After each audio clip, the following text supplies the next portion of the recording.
nelle Ma io cose. sono Allora, sempre ritorniamo in trasmissione, tanto nel frattempo fuori onda. No, ma infatti, proprio per riprendere un po' il filo del discorso, la provocazione che era stata, insomma, il discorso che era stato buttato là è perché è un fatto effettivo in questo momento e nasce dall'ansia che alcuni hanno manifestato e ci hanno scritto dicendo ma non è che si rischia che questa sia una prima azione stata portata alla luce poi di arrivare a un po' una escalation anti-europeista, si chiudono i confini, vengono poste delle limitazioni. Io vorrò anche chiedere, girare un po' la provocazione a un nostro ospite del pubblico qui in studio che è di origine del Marocco, esatto. Un po' questa questione, ma non si vuole porre il dibattito su questa questione, anzi, un po' vedere quello che la questione che si sta affrontando e anche le azioni che si vogliono intraprendere nei confronti del governo che ci dice delle cose, poi in realtà ce ne sono altre. Vediamo un attimo il messaggio, chiedo dalla regia che lo può mettere un attimo in onda, così lo leggiamo, che tanti telespettatori ci dicono che poi non leggiamo i messaggi. Dipende solo da noi risolvere d'un colpo questa situazione insostenibile, via da Roma subito, Veneto libero. E c'è chi propone ad esempio l'indipendenza della regione del Veneto, per carità, anche questo può essere un punto di vista. Sono possibili soluzioni? Punto di domanda. Lei come vede questo? Può essere una provocazione? Può creare ansia questa situazione oppure no? No, non è una provocazione, è una discriminazione. Perché io la vedo assurdo, perché un paese come la Svizzera, perché vive dei soldi sporchi, perché, non lo so, perché un paese come la Svizzera si permette di chiudere le frontiere in faccia non solo per gli stranieri ma anche per gli italiani, per i francesi, per i tedeschi. Io Per vedo, loro sono stranieri comunque. se sono stranieri ma sono europei, io la vedo che la cosa diventa, diventa politica diciamo, che commerciale. Ecco, io volevo chiedere a lei, sposato, e poi però anche a Confortin, più che altro la questione è questa. È stata posta l'accento sulla questione della busta paga, cioè l'italiano, perché l'italiano è là vicino, accetta, e io ho chiamato persone che conosco e mi hanno detto che è vero, accetta contratti con delle buste paga più leggere. Ma è normale, cioè tanto vivi in Italia, comunque torni, se ti offrono, adesso non so che cifra, 1500 euro, tutto sommato ti va bene, qua non avevi niente o portavi molto di meno, lì invece sono buste paga più alte. E ci ricollega alla situazione dell'Electrolux, per esempio. In realtà poi giustamente i telespettatori dicono altro che solo Electrolux, ce ne sono tantissime, decine di aziende del genere. Quindi una delle tante aziende dove si è proposto di abbassare la busta paga, altrimenti l'azienda Baracca e Burattini delocalizza e produrrà in un altro paese, in Polonia, dove vogliono produrre, con costi più bassi e quindi potrà vendere meglio. È un rischio che esiste, altre aziende si sono mosse, questo problema c'è di fatto. Come la vede? Lei che è anche andato all'estero, quindi ha questi imprenditori che stanno cercando nuove mete, Guardi, perché io trovo... e dopo voglio sentire che Confortin cioè perché io trovo... e gli altri. trovo incredibile che sindacati, politici che hanno gestito e dato la possibilità a queste aziende, e non dimentichiamo la Fiat, che nei momenti migliori investiva i capitali italiani, i nostri soldi, al 60% in attività che non erano quelle dell'automobile, in assicurazione, in RCS, dibattito con Dalla Valle recente, 60% dei nostri soldi veniva dato alla Fiat e la Fiat li gestiva per cose diverse dall'automobile.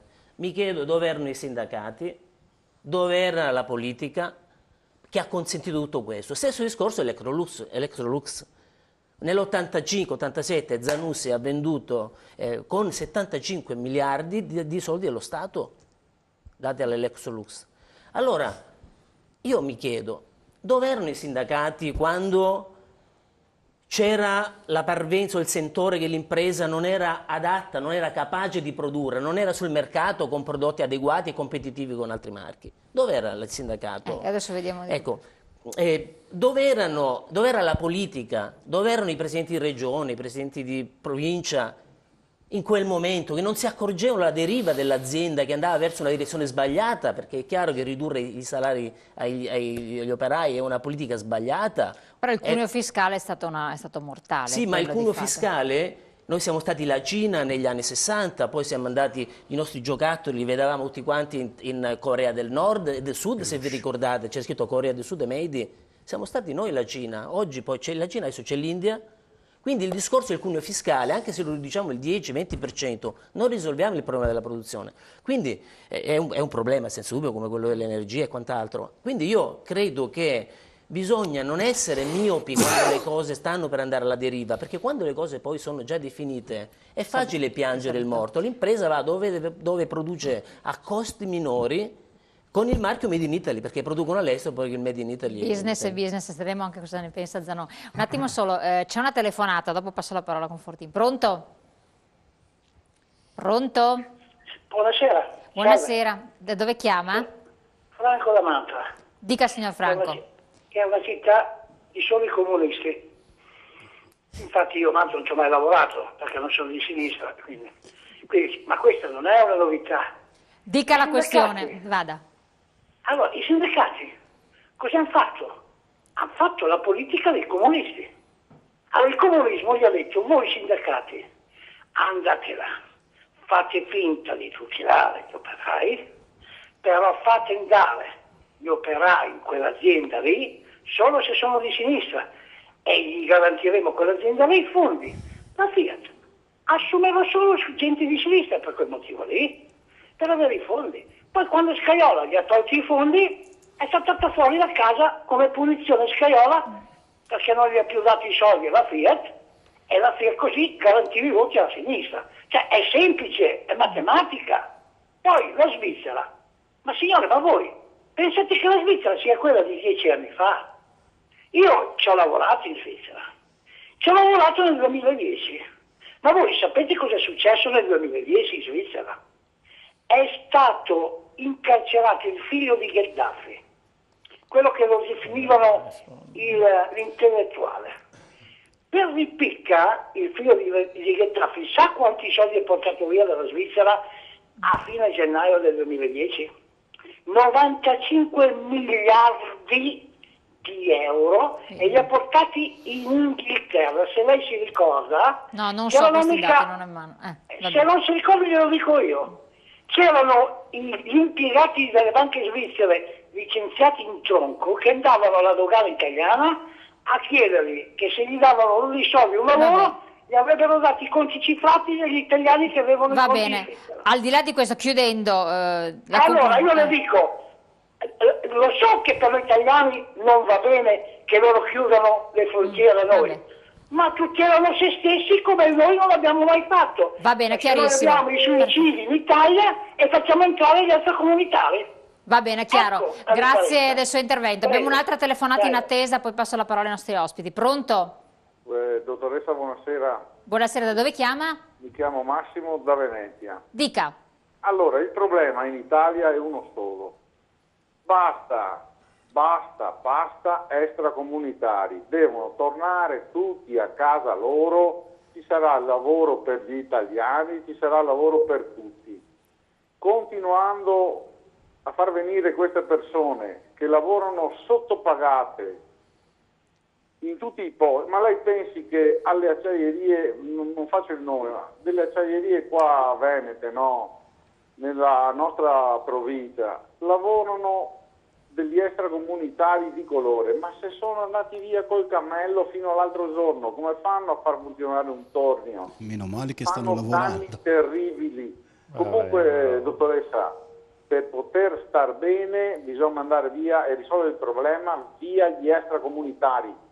Non c'è niente da fare. Adesso sentiamo cosa ne pensano anche i nostri ospiti. Grazie dell'intervento, Confortini. Grazie, buonasera. Sì, io volevo chiarire una cosa sulle cose che sono state dette, cioè via il sindacato non va bene alcune cose. Mi piacerebbe vedere in Italia che non ci fosse stato il sindacato 20 anni fa in una situazione come questa, perché a difendere i lavoratori, quelli che parlano, che non hanno mai fatto uno sciopero, che non sono mai stati in piazza, che non hanno mai avuto le difficoltà che ci sono delle famiglie oggi che vivono con la cassa integrazione speciale, con quella normale, con altre casse integrazioni, e se non ci fosse stato il sindacato per nessun governo, che ha governato in questi anni non avrebbero avuto neanche questo sussidio. Noi non possiamo non vedere queste cose, perché se non vediamo queste cose, questo è un paese che veramente va a rotoli in una situazione come questa. Noi però dobbiamo focalizzare sulla situazione del nostro paese, come sono intervenuti, a chi hanno dato i soldi, quanti soldi hanno dato. Non gli hanno mica dato il sindacato alla Fiat o qualche altra azienda. Il sindacato, semmai, ha fatto le barricate per chi ci crede. Ma i buon pensanti che ci sono in questo paese, pur di sparare contro su queste realtà, non guardano in faccia a nessuno. Ma voi sapete che in qualche famiglia, finita la cassa integrazione, non c'è più un posto di lavoro e lì su quella famiglia è una situazione drammatica. Se non avessimo avuto gli ammortizzatori sociali conquistati, no, da quelli che sparano sempre a zero senza sapere cosa dicono, non avrebbero neanche il pane per mangiare. Allora, quando io ho detto prima è sbagliato che la Svizzera abbia bloccato le frontiere, e anche perché qui non ho capito perché l'Europa può avere sempre questo spazio di terreno che lì non si può entrare, che poi quelli fanno i miliardi sempre di più, ma il problema è che noi dobbiamo cercare di difendere la povera gente in questo momento, non se la colpa è di uno o se la colpa è degli altri, perché se andiamo avanti di questo passo andremo a finire molto male, e se non ragioniamo su questo, io credo che questo paese, e mi piacerebbe sapere chi può risolvere questi problemi, con le battute, perché fanno certe trasmissioni che vediamo anche in certe realtà. Dobbiamo vedere concretamente cosa si può fare insieme. Noi siamo un paese che è diviso non tanto dalle idee, è diviso dagli interessi. E quando un paese è diviso dagli interessi non andiamo da nessuna parte. Sì, però scusa, allora il sindacato è stato un esempio di ma tu sei mai stato un dipendente del sindacato? Sono un dipendente pubblico. Sei un dipendente pubblico? Sei un dipendente pubblico, hai avuto problemi di posto di lavoro? Hai avuto problemi di posto di lavoro? Aspetta, ho ascoltato fino in fondo. Il sindacato è stato un esempio di civiltà per noi e per tutti.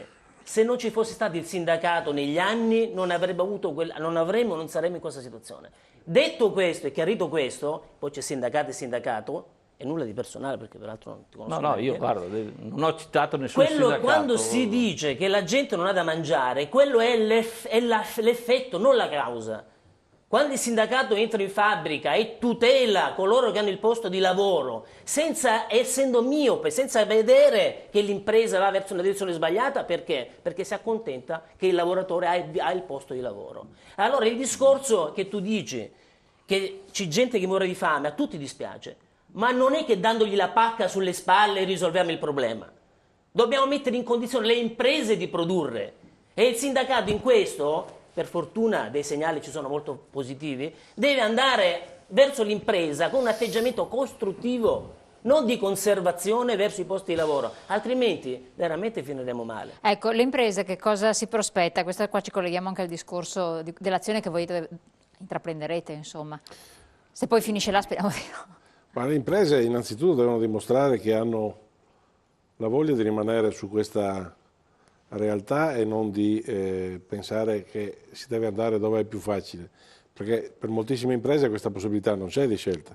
Per le più piccole in modo particolare. Non le più piccole, quelle che danno servizi, quelle che danno una produttività che viene data alla persona, che viene data alla comunità, quindi è impossibile che uno che fa un prodotto giornaliero lo possa fare in Austria per poi portarlo qui in Italia. E quindi è il manifatturiero che è più facile esportare che non la piccola e media impresa. Il problema è che su queste cose il Paese deve fare una valutazione reale e non solo giocare a seconda di com'è la visione o l'interlocutore del momento. Se l'Italia è fatta di piccole e grandi imprese e la stragrande maggioranza di queste non sono nelle condizioni neanche minimamente di pensare di dover cambiare Paese, pensiamo a far migliorare quelle che devono rimanere qua e a fare in modo che ci sia la possibilità di altre per tornarci, sapendo che il manifatturiero, inteso come lo avevamo noi in Italia, pesante, non tornerà mai più. Su questa situazione va ripensato il Paese, non può essere un ragionamento che solo qualcuno ha colpe e gli altri invece possono mantenere lo status quo. Quello che noi imputiamo, ed è la manifestazione che facciamo a livello di piccole e medie imprese a Roma il 18 di questo mese, è che nonostante tutto, dopo 3 governi, non si riesce ancora a vedere una scelta strategica per aver capito che su alcune cose non si può più attendere, perché queste imprese nel frattempo non hanno mai costato una lira allo Stato, perché non c'è la cassa integrazione. Ma devono pagare una tassazione assurda. Ma la tassazione comunque, è presunta, tra l'altro, non c'è neanche il reddito e si chiede ancora, convinti che ci siano sempre dei cassetti dove si può raccogliere delle somme nascoste, perché poi si è creata questa grande battaglia culturale che c'è sempre chi fa impresa che è ricco. Ricco un cavolo. Qualcuno può esserlo, qualcuno anche in questo periodo sta facendo del business, ma la stragrande maggioranza, proprio perché per orgoglio, per storie familiari che magari si portano avanti, non sono persone né che hanno fondi nascosti né che hanno mai portato niente della Svizzera. E guardate che finora noi abbiamo parlato della Svizzera commettendo un errore enorme. È uno Stato che non c'entra niente con l'Unione Europea, hanno una partita, è come uno che gioca a rugby, uno a calcio. Parliamo dei problemi che abbiamo all'interno dell'Unione Europea e su questo dobbiamo discutere, perché noi, la Polonia, ci frega le nostre fabbriche, ma sono Unione Europea, lì mi devo preoccupare. La Svizzera è poco più di un orto di qualche paese europeo in termini di spazio, quindi cerchiamo di essere obiettivi, altrimenti facciamo della demagogia pura che non serve né alle imprese e neanche ai lavoratori che in questo momento sono sulla stessa barca, e forse noi lo siamo anche sempre stati, perché non abbiamo mai avuto imprese che possono pensare di aver avuto i jet piuttosto che gli yacht da qualche altra parte. Io leggo qua un articolo, proprio l'ho preso anche dal giornale di oggi, del Mattino di Padova per esempio, dove si parla di marcia su Roma di 4.000 microimprese. E un intervistato della CNA, il presidente del CNA di Treviso, dice: si rischia l'anarchia, a rischio anche la tenuta sociale delle aziende, del sistema Italia. Perché? Perché ci si collega anche a quello che è accaduto ai forconi, tra virgolette forconi, poi anche oggi a Montecitorio, quindi non sono forconi ma persone che sono andate a protestare. Ovvero le informazioni vengono distorte, loro hanno vissuto una situazione di tensione, sono stati anche attaccati, in realtà stavano cercando di fare una petizione, insomma c'è un rischio tenuta del sistema? Chiedo a lei del Cappelli. Qual è la domanda? La tenuta del sistema sociale è messa a rischio in questo modo, cioè quando le imprese non vengono ascoltate, i cittadini vivono una situazione di insicurezza generale. Sì, siamo in piena anarchia, perché poi non c'è nessuno che prenda delle iniziative o si assuma la responsabilità di una iniziativa.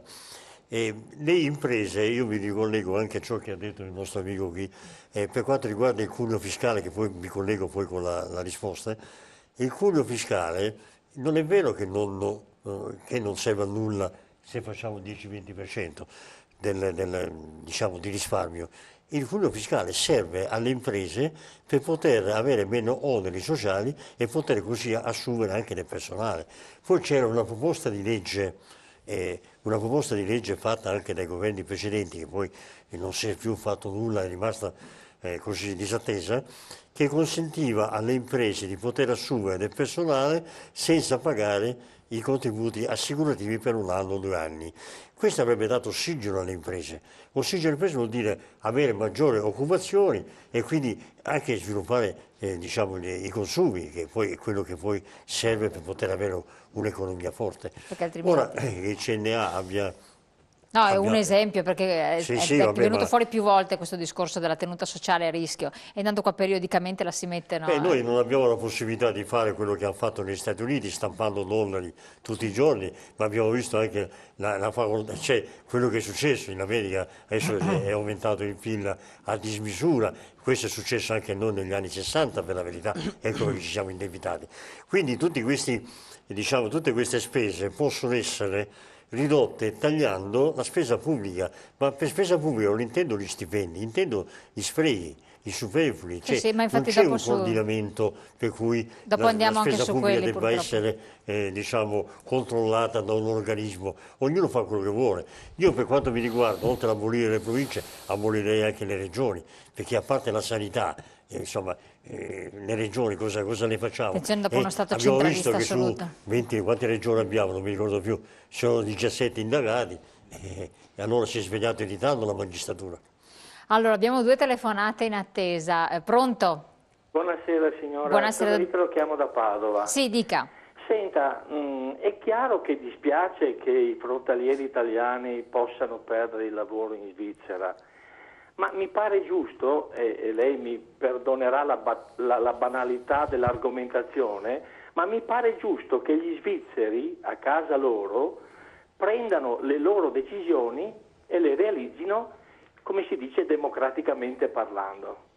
Mi pare che sia lo Stato italiano che deve provvedere al lavoro delle italiane e degli italiani, mentre sappiamo che lo Stato italiano getta 40 miliardi ogni anno per non tutelare le lavoratrici italiane e i lavoratori italiani. Per quanto poi riguarda i capitali che vanno in Svizzera, e chiudo, va bene, è chiaro che la responsabilità dello Stato, chiamiamolo così benevolmente, questa specie di accozzaglia, non so di che cosa, non so come definire questa roba che noi chiamiamo genericamente Stato, ma mi pare che sia responsabilità del cosiddetto Stato italiano che non sa trattenere i capitali dei propri cittadini ed è assolutamente incapace di attrarre capitali liquidi dall'estero. Questa è la realtà. Chiarissimo. Perché noi vorremmo populisticamente e demagogicamente parlando che chi ha soldi se li facesse mangiare tutti da uno Stato pappone che mantiene centinaia di migliaia di dipendenti pubblici con stipendi incredibili e milioni di dipendenti pubblici che magari guadagnano meno ma che creano soltanto problemi di burocrazia e distruggono e fanno di tutto per distruggere il concetto di ricchezza eventualmente poi da ridistribuire. Questa mi pare una Lei è logica, stato chiarissimo. il mio pensiero cosa vuole è così semplice, banale. No, ma è stato molto chiaro. Popolano, lo chiami come vuole lei.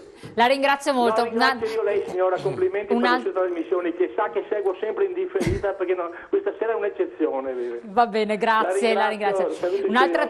Grazie, un'altra telefonata, pronto? Buonasera, Giuseppe da Belluno, mi scuso per la voce. Sì, dica tutto. Saluto Bruno Cesaro che conosco personalmente. Ascolti una cosa, allora ieri sera mi ha chiamato una mia zia che vive da 60 anni in Svizzera.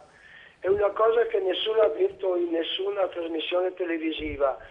Non è un voto contro gli italiani. Loro, come noi italiani, ne hanno piene le palle di continue ruberie e delinquenza degli extracomunitari. Quindi loro si vogliono tutelare da un'invasione incontrollata degli extracomunitari. Punto. Poi volevo dire al sindacalista lì che loro sono destinati al fallimento. Prima ci faranno fallire noi come italiani e poi falliranno anche loro. Le spiego perché. Allora, hanno difeso gli assenteisti pubblici, questo vorrei ricordarlo. Poi con le loro casse integrazioni famose, io vorrei dire a quel signore lì che qui vicino a casa mia, per 3 anni, ancora 6 anni fa, che lavoro ce n'era, ha chiuso una fabbrica, sono rimasti 3 anni in cassa integrazione. Io avevo dei clienti che avevano bisogno di dipendenti e non ne trovavano e questa gente percepiva 1.000 euro al mese a non fare niente. Quindi loro, continuando ad agevolare le grandi imprese perché sono tutelati, perché risale tutto il costo sulla comunità e sulle piccole e medie imprese che pagano, non hanno lo sconto sulla corrente, se chiudono domani mattina. E invece le grandi imprese, i cinesi, ma pensate che i cinesi vengano in Italia a rimetterci dei soldi? Un domani, quando Luxottica non ci sarà più del vecchio ad Agordo, in provincia di Belluno, se la compra i cinesi o gli americani, gli può fregare di meno di andare via dall'Italia. Va bene, deve stringere perché dobbiamo andare in pubblicità. Perfetto. Subito. Sono solo gli imprenditori idioti italiani che vogliono rimanere in Italia. Vabbè, sarebbe per fortuna che ci restano, altrimenti cosa facciamo? Grazie del suo intervento, andiamo subito in pubblicità, poi ritorniamo insieme e vediamo anche di commentare. E io lo metterei